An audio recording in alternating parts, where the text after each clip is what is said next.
Hello, here are the first set of a few jobs and things that happened on the crops allotment in February. I started by clearing the beds after the harvests. Right, so that's one bed cleared. I've had to wait a few days because the weather has been cold, rainy, snowy, so either the ground has been too wet or too frozen to do anything. But today it's just right. I mean, it's still a bit wet, but I'll work with it. So I've cleared that bed and I'll try and get this other bed and maybe get onto that third bed, see how I do for time. But it's amazing. And this was all cleared, and then I didn't use this bed last year and I didn't mulch it because I was supposed to put something in it and I never got around to it, and it's just gone berserk. The grass just came back. Just shows how valuable mulch can be, that the beds that are mulched were okay, and this one that I didn't mulch, it's just gone back to weeds, but we'll clear it.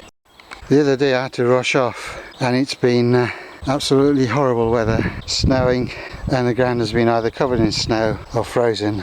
I haven't been able to do much for the last 2 weeks, but this is as far as I got the other day. So I've done these two beds. This bed needs to be cleared.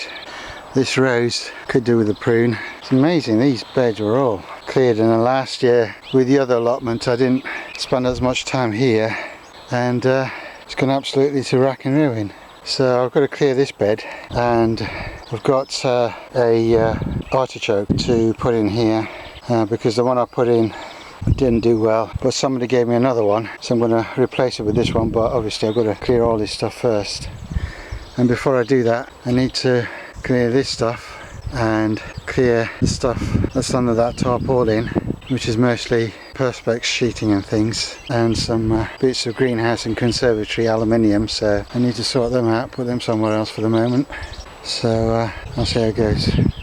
Now the plan is this bed is going to be squash, so I'm not going to need it till June. That one is going to be broad beans, and I'll probably need it in sort of April time. And then where this tarpaulin and bits of conservatory are is going to be where I'm going to move the rhubarb from the other plot. So I need to get this stuff cleared. I missed some beetroot back here. It was in this corner behind the Swiss chard. Obviously the chard is looking a bit worse for wear, but I missed these couple of beetroots, and they actually look alright.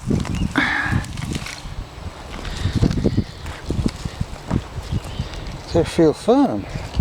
I thought they'd be, for the middle of February, I'm impressed that this bolt-hardy beetroot has remained in the ground. So there we go. That's not actually something eaten into it, it's grown around a bit of stone or something, but it just seems perfectly fine. So I'll take that home. Obviously with the snows we've had, the net's collapsed a bit, so we'll try those beetroots and see how they go. My friend Alistair gave me these, I think there's some sort of roofing. They're quite thick, so when he was leaving and he had to clear out his allotment, he gave me these. They're about 3 meters long.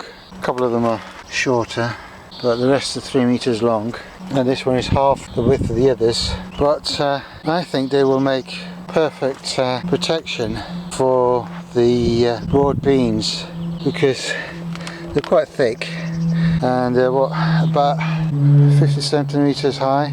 So if we do something with these, I think we'll be able to do something that is mouse proof, because I really don't want them to eat my broad beans again like they did last year. This pallet compost bin, it was a temporary thing, so I knew it was a temporary thing. I wasn't worried about it, but you can see that where it's been in touch with the ground and the wood chips, it's already started rotting, and it's been there for less than a year.